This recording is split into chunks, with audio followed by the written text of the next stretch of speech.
2025. 2025. Wow. Crazy. This beer club has been around somewhere, some way since 2010. Like 15 years. Drinking beer. Right, we keep going, right? There's no more beer, we'll still drink more. Hell yeah! Today we have with us a lager expert. Maybe not him, but a brewer. We have Jack Savvy from Framingham, Massachusetts. They do all manner of lagers, pilsners, lagers. We have Evan here with us today, and he's going to walk us through a little bit about lagers, about Baltic porters. Today we have, I think, 8 or 9 different beers to try. So buckle up. Let's get going. Here is Evan. Thanks for coming out, everybody, guys. I'll try not to look at my notes too much, but I'll be glancing over just a little bit. So, Jack Savvy started in Framingham, Massachusetts. We're a real manifestation, I like to say, of the American dream, because it started with just 3 brothers who pulled together their money over the period of their life and opened up a small brewery and started from the ground up. We're still a family-owned company today, and we have a serious passion in just delivering a really solid and reliable product. And you know, the Hendler guys, they did a brewing apprentice program in Bavaria. So, you know, after being beer nerds for so long, one of the things about a good lager and a pilsner is that it's actually one of the hardest beers to make. Even though it's the most simple. It's a 5-week fermentation process, and if you mess it up, you've got to start from scratch again. So it's really a testament to being able to just kind of create a really pure and crisp product. So, you know, coming from a bunch of beer nerds, they just wanted to make a simple beer that we could all be proud of and just consistently drink and throw down. So with that being said, you know, lager and pilsners are they're done with a decoction mash process, which is basically a brewing technique that involves boiling a portion of mass and then returning it to a main mash to increase the temperature. And this process is used to make a dry, maltier flavor, because the more you increase the temperature, the more you dry something out. And basically, it's just a long process of fermentation and readjusting the temperature over and over again. And depending on the temperature that you brew the lager yeast at, well, depending whether you get a dark one, a light one, you know, all the flavors come out the way in which you brew and burn and roast the malts and the hops. So it's a very process. It's a very complicated process. We're going to start you off with our house lager. Our house lager is our most popular SKU. It's basically just a testament to what we're about. Clean drinking lager. We get the hops from the Seitz family. The Seitz family is a German family that's been growing hops for hundreds of years. So, you know, we wanted to create an authentic German Bavarian lager. So we're using only German Bavarian ingredients. Any questions, sir? Oh, my fault. So I'll give you guys a moment to receive the house lager and take a sip and, you know, try it out real quick. And if there's any questions. This is my favorite. This is my favorite drink. Good lager, man.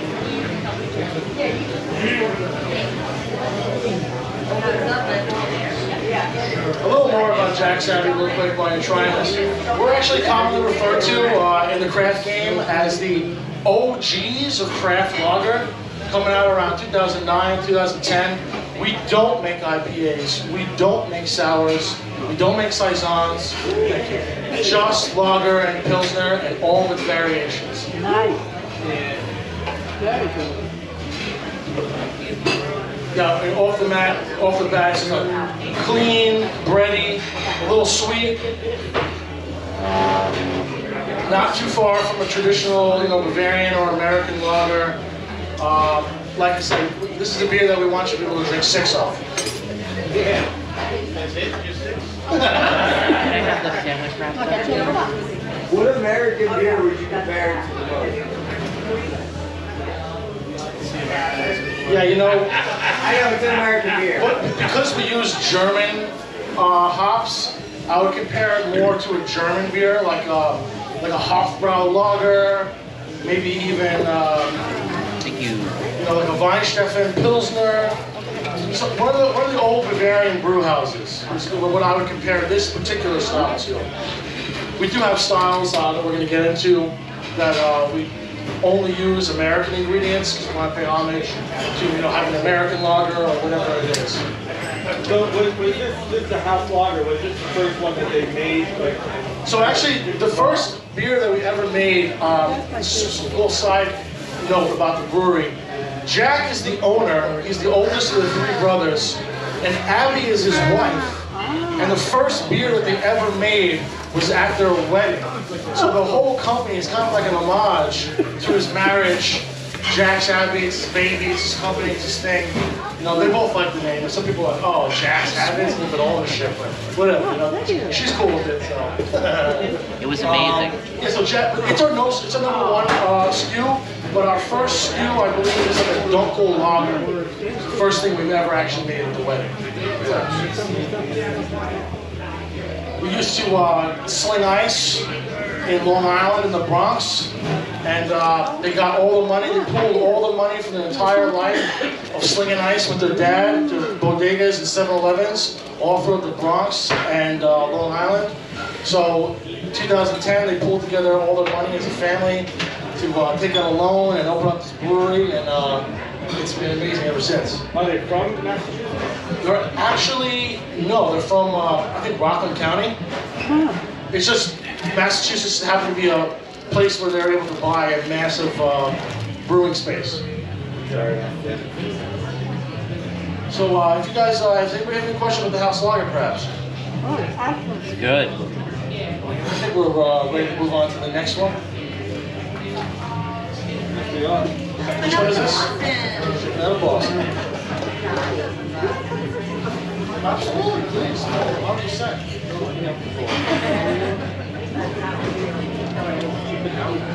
So the beer you're getting poured right now is called Shipping Out of Boston. This beer, all That was Dropkick Murphy, or they did that? you know what? It's I remember one city is Boston. When you go to Boston, you're getting a Jack's Abbey, like one out of every 3 bars has got a Jack's Abbey line. So we just wanted to show love to our main market. You know what I mean? And I think it is a Dropkick Murphy song though. Yeah, it is. You're absolutely right. You're totally off that, you know, the Dropkick Murphy's wave. So yeah, the Shipping Out of Boston. This is a amber lager. It pays homage to kind of like an older style of beer. You know, if you go to, like, let's say McSorley's, they only have a light and a dark. This dark is kind of like the kind of dark that they would have at McSorley's. Oh, a quick note for you guys about that. So we do make the Lord Orange. It's coming back out in March. Yeah, we just for the winter we kind of it's really it's one of our best moving beers in the summer. It's phenomenal. Yeah, it's one of my favorites. So yeah, this malt, light and toasty, a hint of caramel and sweetness, a blend of lightly baked bread with some spruce tinged herbs. It's an easy sipper, and like I said, all the ingredients from this are from Massachusetts. Shipping out of Boston, it's in the name. We want to just pay our homage to Massachusetts and all the ingredients they have there. No tea in it. No tea in it? No. Hopefully Zach sells it over. This is actually my favorite beer from the brewery because I'm an amber lover. Normally you get an amber ale, so I think this is kind of unique because it's an amber lager. So it does go through that 5-week fermentation process with lager yeast. Again, everything we brew, even if it doesn't taste like traditional lager, has been lagered. Is it the same yeast you know, or is it different variations of proprietary yeast? So we basically kind of have like a couple. We usually use like 3 main different yeasts. We have a Massachusetts main yeast, a German main yeast, And then the other yeast I can't really account for. It's like it's so much differently from different places. That was the Most of our ABV yeast that are they made either that stuff. Massachusetts or straight from Germany. And you said there's a big facility up there? It's a massive facility. Jack's Abbey, actually, recently the Henry Family Brewing Company, we just purchased Night Shift Brewing, Wormtown Brewing. We also do a lot of contract brewing. I don't want to say for who, 'cause I don't want to break the contract, but for a couple beers you guys probably know, some New York locals. And with all this brewing in mind, we're now the 35th largest brewery in the entire country. That's including, you know, Budweiser Brewing, Anheuser-Busch. So, you know, it's a big deal in the craft world. And we've got some plans to get even bigger within the next year or two. So, hopefully you guys see more of us. Yeah. Any questions about the shipping out of Boston right now? Oh, no, nice. That's very nice. So we're available all over. I'm sure, as you probably could recognize, Staten Island's a bit of a niche market. It's especially with craft beers and stuff like that. But we're available at every Whole Foods, Trader Joe's, and Wegmans. Across the original 13 states. So we're from Maine all the way down to Florida. Yeah.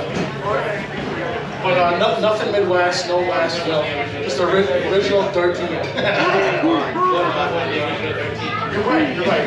They're a Spanish colony. Right. So then Florida too. And I think we got Louisiana, so we got a French colony as well. Yeah, it's cranberry orange. Beechwood smoked malts, chocolate malts, almost a coffee taste in this. And this beer right here has won 3 times in a row the bronze medal at the Great International Beer Festival in Germany, 2010, 2011, and 2012. Still talking about People love a good amber.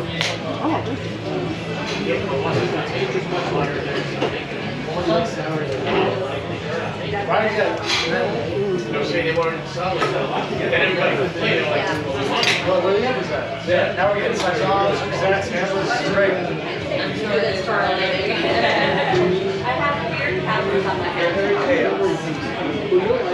The beer we're pouring you guys right now is called the Cranberry Chaos.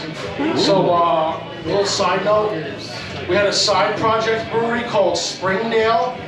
Springdale was a different vision. It was a small sub brewery. That was an experimental brewery. That one, strictly sours, double IPAs, 13% ABV barley wines and porters. That brewery unfortunately shut down during COVID, as did a lot of breweries.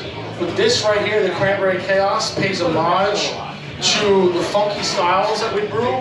So it is a light tart lager, about 80% cranberry, 20% blood orange mix. The cranberry comes in a lot stronger, but yet again, it's a low ABV. It's not like a real sour, it's just a tart lager, because we don't want to stray too far from the lagering process with these beers. Yeah, Cranberry Chaos is it's great. We have another follow-up from that coming out. It's called the Lavenade. That's a lemon lavender light crisp lager. Strong lavender flavor. Very good though. Very good. Very drinkable. Doesn't hurt your stomach too much. Like sours do. Sours hurt my stomach. So.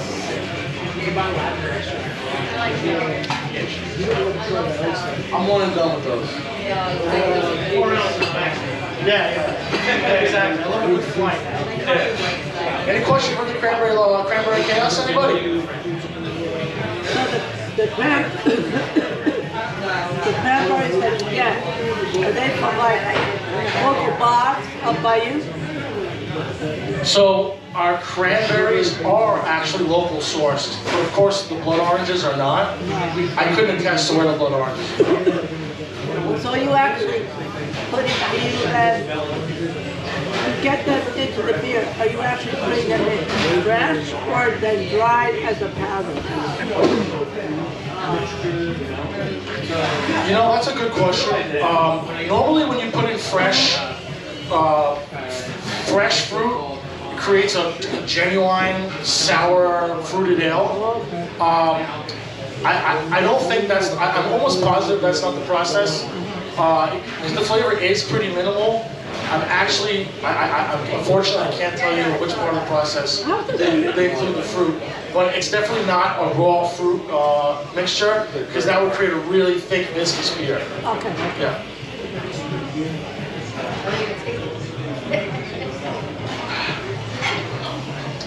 I hope you guys are all enjoying your beers right now.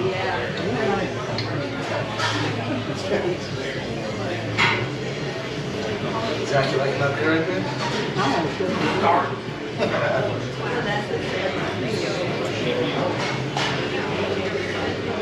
While you guys are drinking your beer, just another quick note about Jack's Abbey, why I like it so much. I mean, Jack's Abbey, I really feel, this is kind of a strange statement, but I really feel like it's one of the last bastions of a true moral, like, homegrown, grassroots kind of American company. You know, like a true American vision, a true American dream. They treat their employees really well. We get nice bonuses. You know, they treat us well. They give us gifts. They give health insurance. And we give back to the community. And you know, every month we're doing a new community drive, some kind of donation. And most importantly, we deliver a very reliable product. We don't want anybody to be drinking any kind of garbage.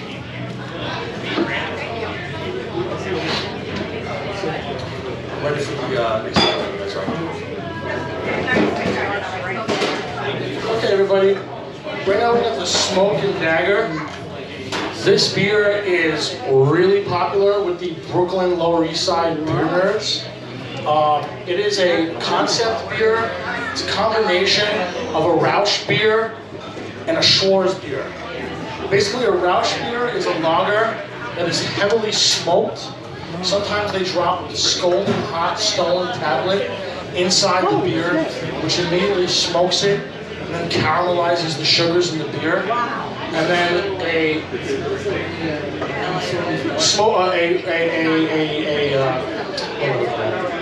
Schwarz beer just means black lager in Germany. That's just a heavily malted, heavily smoked beer. Think Kostritzer.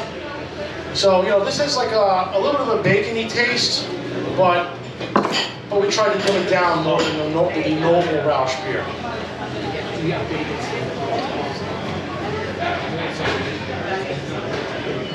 Beechwood smoked malts, chocolate malts again, coffee notes in the back,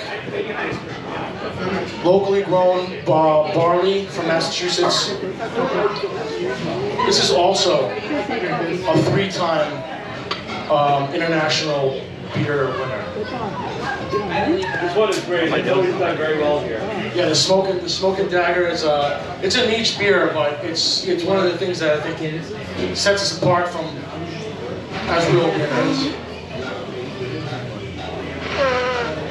So all these beers will be like basically on draft, on tap at the brewery, or? Yes, yeah. Everything we've had so far, except for the Cranberry Chaos, is seasonal. So that's only when it's in. But everything else we've tried so far is a core. And normally at the brewery, about 14 different flavors going. They have stuff I assume that we would never see down here, right? Yes and no. Basically, between Wegmans, Trader Joe's, and Whole Foods, they get all of our specialties. We got a good contract with them. The beer, the second is terrible. I think they only got like one of my beers. We're not allowed to go in there. If we go in Trader Joe's, we'll get in trouble. Wow. Trader Joe's will call my boss and be like, your rep was in my store. And they know. They won't know unless I'm wearing my We're fair glasses. But even if I couldn't say anything to them anyway, that's the way the contract is. They used to have a big section. Well, since COVID, credit for sales has dropped to 11%. Not with me. You guys enjoying that smoking dagger? Any questions, anybody? What? Nice little bacon face. You know, sometimes the batch varies. I haven't had this. This one's not as baking as I normally am. It's a little bit more like a dark, smoky black coffee. That's how I feel about it right now.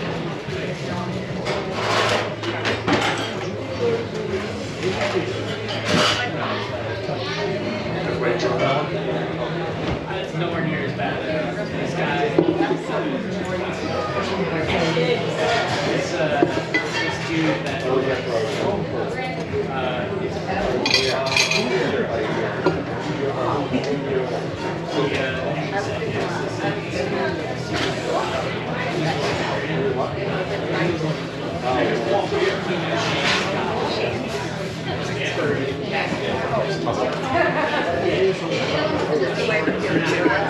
Whenever you guys are ready, it makes me go to the pastry series. But I'm like a way better driver than him.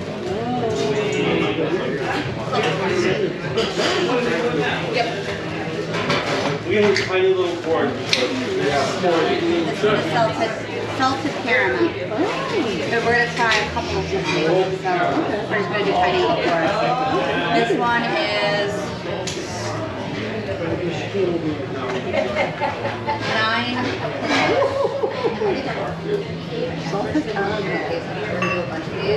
These guys are so obsessed with lager that my boss wrote and published a book about lagers. Yeah, it is salted caramel. I think all of them have the same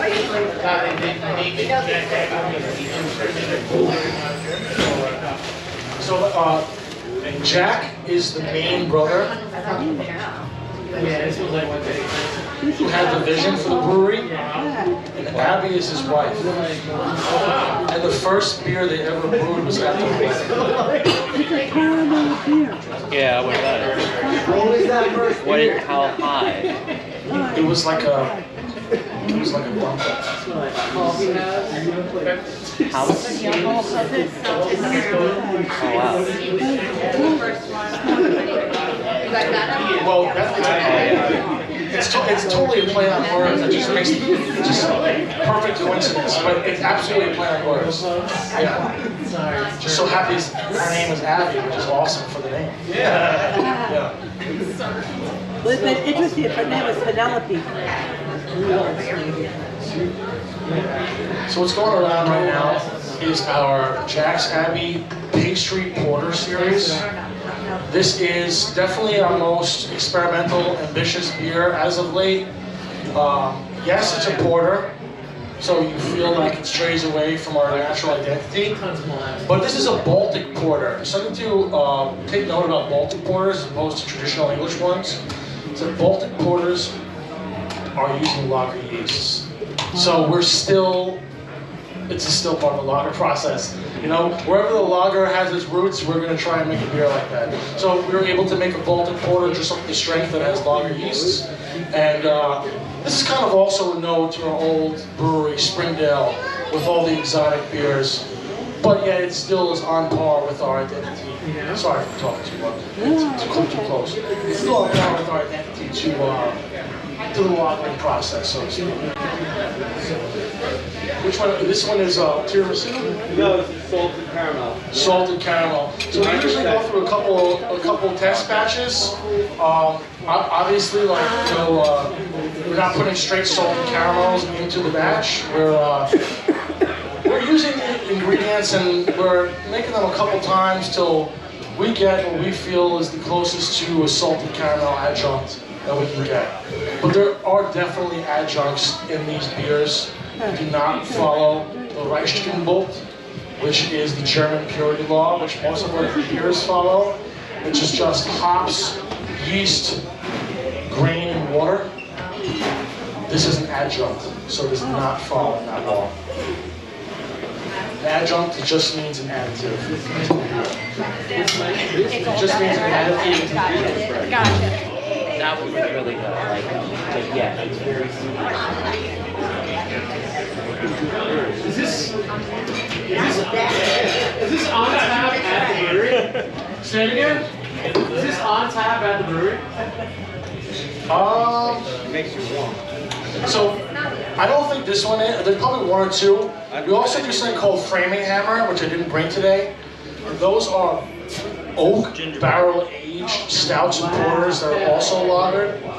Those are very expensive. They come in tall bottles, glass bottles, usually like $10, $20 a bottle, depending on the bottle shop you go to. We definitely have those on tap. I'm sure there's one or two of these on tap, but really this was a this is a Wegmans specialty right here that we were able to get at the hop shop for the tasting. Gingerbread. This comes in a mixed 12 pack. Yeah, it does.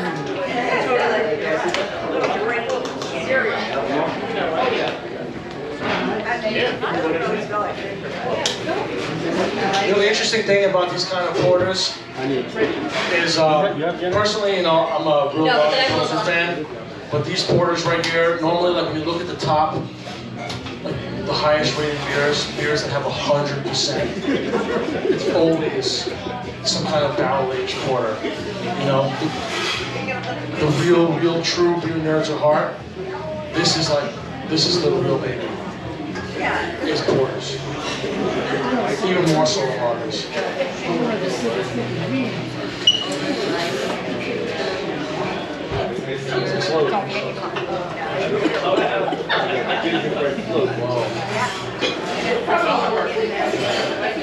Yeah. Man, this gingerbread one is good. Yeah. I like this better than the other one. What was the first one? My apologies. First one was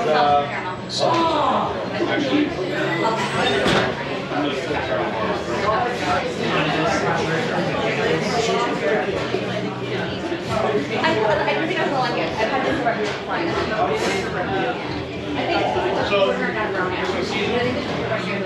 Yeah, exactly. For now. This is the first time we released it, like 2 months ago. Or something. What?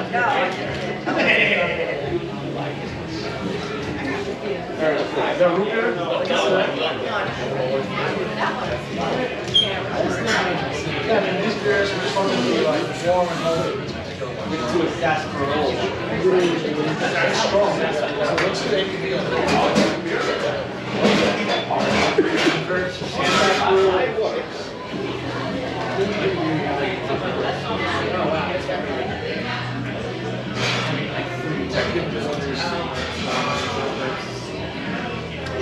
So no, this is high. This is I gotta even try it. Fred, this is a 9% beer.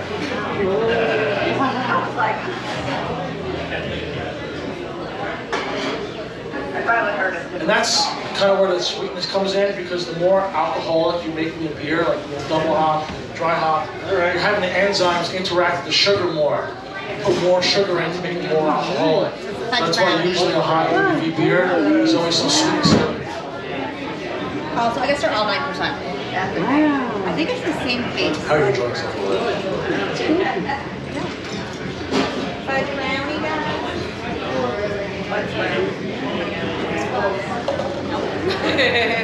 The last one is Fermi. This is the second one. There was four. There was they're all 9%. I'm gonna ask them if they use the same base.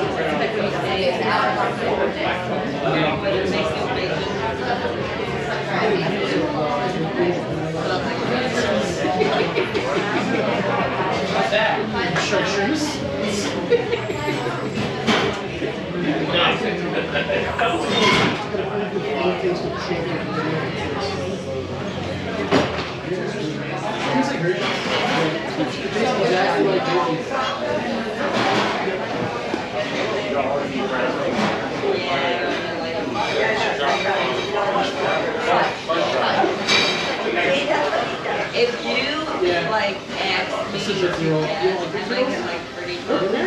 So this one is the fudge brownie. This one has specifically Munich malts. Munich malts from Munich, Munich, caramel Munich malts. It's basically Munich malts but roasted to kind of draw out the brown, caramelly kind of qualities from it. You can take a malt and you can make it taste 10 different ways depending on the way that you cook it. And that's the secret behind a good lager is the temperature and the fermentation process and that sweet spot, that money shot of putting the temperature right. How can you guys right there?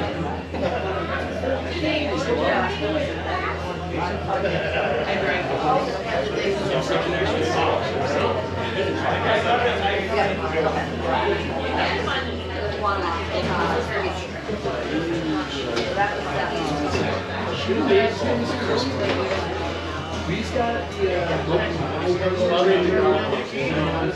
they do that shit in Europe all the time. So we get invited to Germany, you know, we get invited, like last year, I don't know if you heard of the brewery, Weinsteffen. Weinsteffen is the oldest, it's the Weinsteffen. It's the oldest brewery in existence. It's going to be 1,000 years old in 18 years. We actually last year did a collaboration with them. They're at Oktoberfest. They have their own tent. They're phenomenal. They're wonderful. So to answer the question, we get invited to Germany. We recently went to the oldest brewery last year and we collabed on a special lager that was available only for 2 months only last year. Yeah, it was really, really awesome. I mean, that's just respect, you know. When we got that collaboration, we were like, we knew we were there. You know what I mean? Exactly. That's what got me.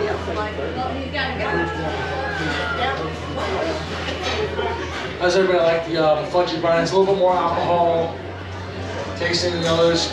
Very thick in the chocolate coffee, caramel malts. All right. How you guys doing in the back there? You guys enjoying yourselves? Alright, the last one is tiramisu. Tiramisu. This one should be good. We've done this tiramisu batch many times, many different ways. I would imagine we've got tiramisu down pat right now. Sounds like a Christmas song. I don't want to pull the cord. Say it again. You said that we've done this in many different ways. It sounds like a Christmas song. Yeah. No, I mean, we're always constantly playing with it and trying to find the best mix for the best style. You know? I enjoy yours. This is gingerbread.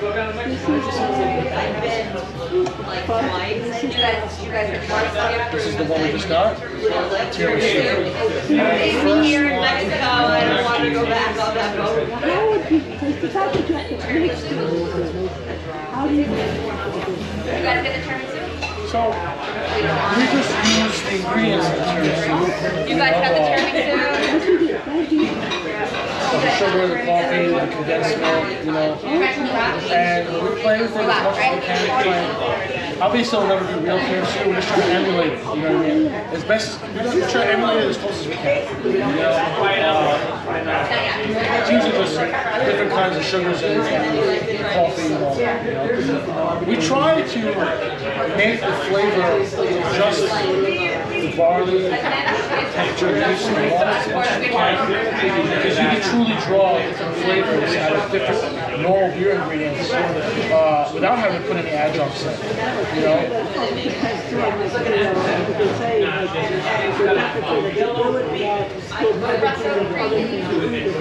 Absolutely. So sometimes we try to get it as close to the tiramisu flavor with that process as possible, and then we can add adjuncts because we want it as close to a regular beer.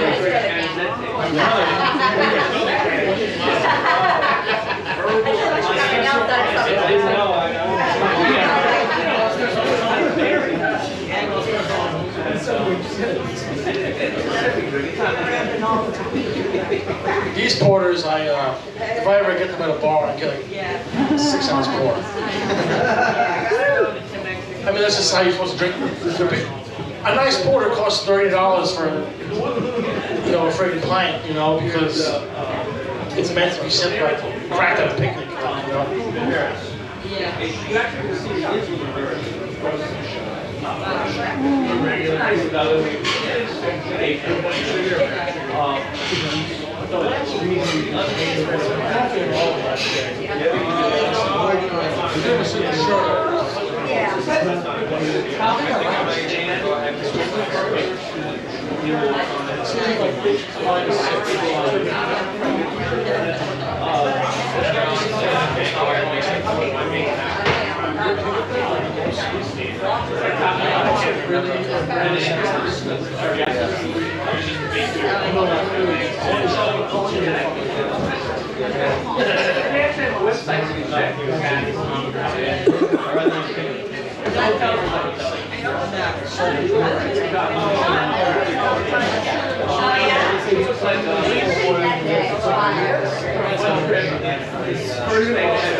Second day, towards the trucks out. And then they had heavy equipment like the third one. It was like really kind of like, it was as new. This one right here comes from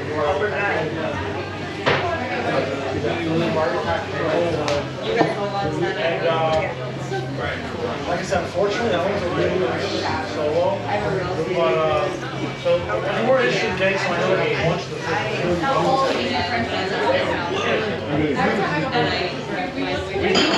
Jersey, so we should. So my territory is the 5 boroughs. So, I mean, I know the Jersey guys are really friends, but I can only barely speak to 5 boroughs. There's a way to do they have it, the one for us, it's a national contract.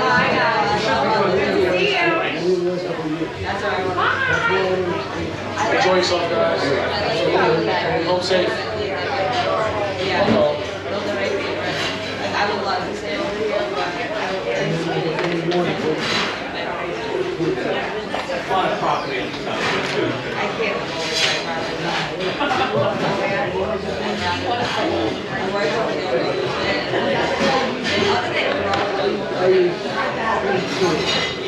Other than that, I did a little services over there. I was out of there.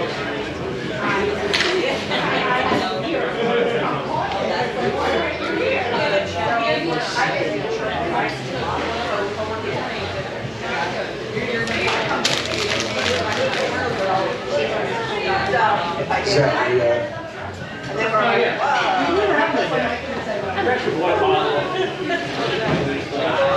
Just a brief pause before we get to the last beer.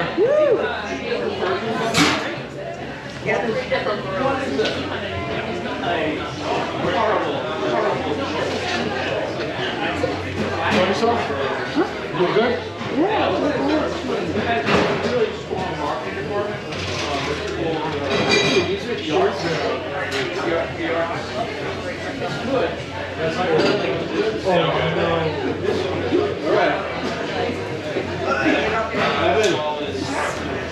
We're on the last one.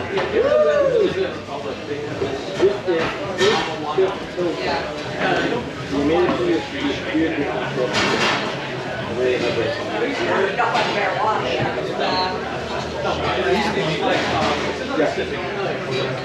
And it's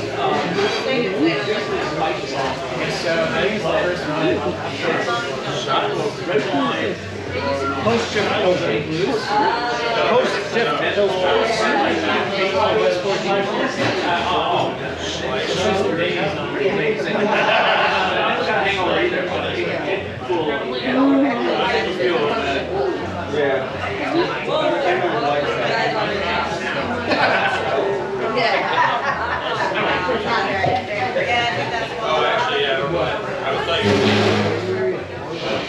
Right now, we are pouring you our post-ship. And I don't know, since you're having an OnlyFans,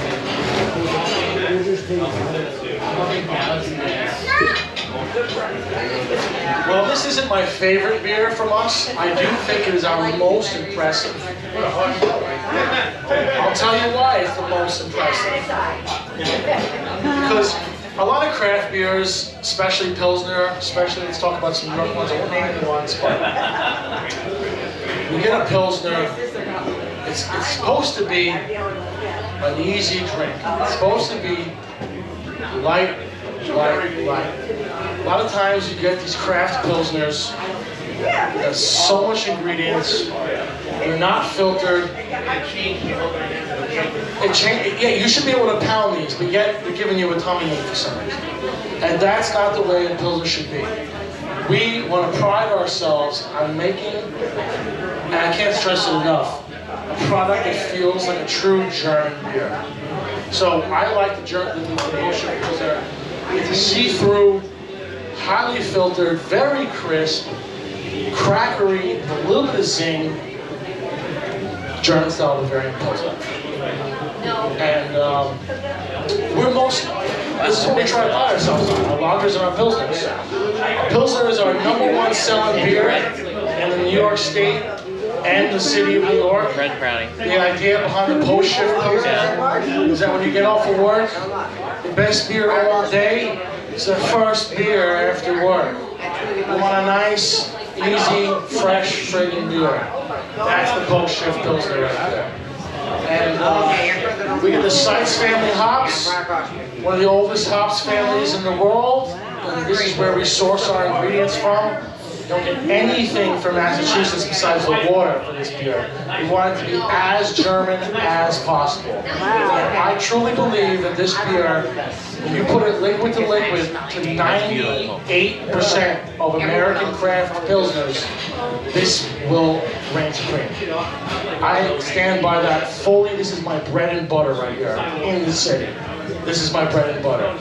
Post-shift Pilsner, beautiful beer. The best I can do is clean up my dog shit. That's my contribution. Yeah, exactly. I see it.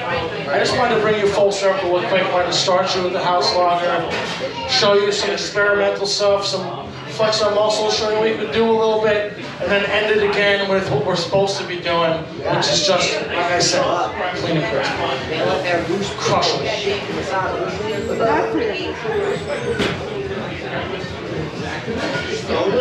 And honestly, I think this beer kind of defines what we're all about. That's just quality product. Hope you guys will enjoy it. Everything's great.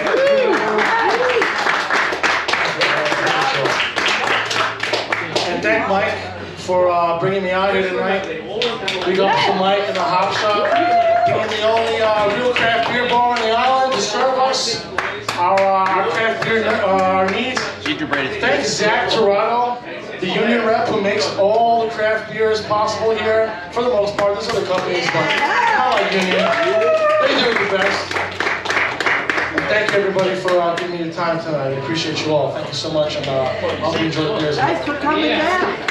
Appreciate it for having. Thank you very much.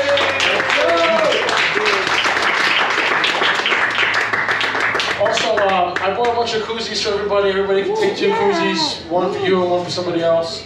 Please, I'll go around and pass them out to you guys. Koozies for everybody. Koozies. Keep your lagers cold while you're holding them in your hot hands. Thank you everyone for coming out. This beer club is the last Thursday of the month. Pretty much every month, with the exception of maybe Christmas time or something. But we appreciate you coming and supporting craft beer. Please go out to your local spot and say, why don't you have Jack's Abbey? I want to drink some Jack's Abbey. Yeah!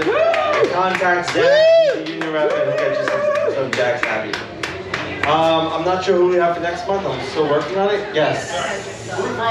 Root for Autism, my favorite event. April 5th. At Snug Harbor. And Fourth Standards Bus Tour. March 8th. March 8th. Where are we going? Treasury Cider. Treasury Cider, Sloop, and Kilowatt Brewing. All right. $60. $60, and they can find that on Four Standards website. Four Standards Instagram. Four Standards Instagram. Just Four Standards. I went on the first bus tour, and it was awesome. We got really wasted, and it was a good time. What else can you say? I mean, it was good. Somebody else drives, and you're just sitting on a bus drinking. I mean, it's phenomenal. The bus driver did do some weird thing where he went up the wrong way or something. We had to revert. But anyway, it wasn't me driving, and I wasn't going to get arrested, so it was all good. So thank you very much for coming, and I hope to see you next month. Keep an eye on our Facebook page or Instagram, and you'll see who we have for next month. I'm sure it's going to be a fantastic brewery as well. Thank you so much. Have a good night.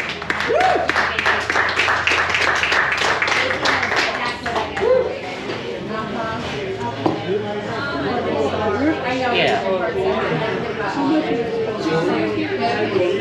$106.97. Somebody can